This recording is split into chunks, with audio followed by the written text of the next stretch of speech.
എന്തെങ്കിലും നോക്കിക്കണേ, പെരുന്നാളല്ലേ, നമുക്ക് തരി ഉണ്ടാക്കണ്ടേ. ആദ്യം തന്നെ നമ്മുടെ സ്റ്റൗവ് നമുക്ക് കത്തിച്ച് പരിപാടി അങ്ങോട്ട് തുടങ്ങാം. അപ്പോൾ ഒരു നോൺ സ്റ്റിക്ക് പാൻ വെച്ചിൻ്റെ അതിലേക്ക് നല്ല സൂപ്പർ നെയ്യ് ഇട്ടിട്ടുണ്ട്. ഇനി നമുക്ക് റവ ഒരു 2 ടേബിൾ സ്പൂണൊക്കെ മതിയാവും, നമുക്ക് ഒന്ന് വറുത്തെടുക്കാം. പിന്നെ നമ്മൾ അരിഞ്ഞു വെച്ചിട്ടുള്ള നമ്മുടെ ചുവന്നുള്ളി അതിട്ടൊന്ന് ഫ്രൈ ചെയ്തെടുക്കുക. അതിലേക്ക് തന്നെ നമ്മുടെ കാഷ്യൂം പിന്നെ റേസിൻസും നമുക്ക് ഇഷ്ടമുള്ള ഡ്രൈ ഫ്രൂട്ട്സ് ഇടാം കേട്ടോ. ഞാൻ പണ്ടൊക്കെ ബദാം മുക്കി ഇട്ടിട്ടുണ്ട്.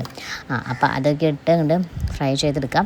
പിന്നെ നമ്മുടെ പാല് അത് മാറ്റി വെച്ചതിന് ശേഷം പാൽ ഒഴിക്കുക, പഞ്ചസാര ഇടുക, ഏലക്കപ്പൊടി. വാവ്, സൂപ്പർ സ്മെൽ.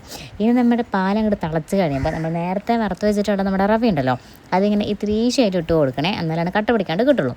എന്നിട്ട് നന്നായിട്ട് കുറുക്കിയെടുക്കാം.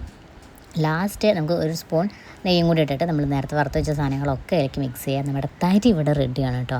ഇനിയൊന്നുമില്ല, ഗ്ലാസ്സിലേക്ക് അങ്ങോട്ട് ഒഴിക്കുക, നമുക്കിനി അതുകൊണ്ട് കുടിക്കാം.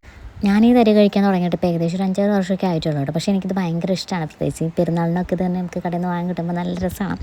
അപ്പോൾ എല്ലാവരും ട്രൈ ചെയ്ത് നോക്കിക്കോട്ടെ. എന്തായാലും നിങ്ങൾക്ക് ഇഷ്ടപ്പെടും എന്നെനിക്ക് നല്ല ഉറപ്പാണ്. അപ്പം ബൈ, സീ യു.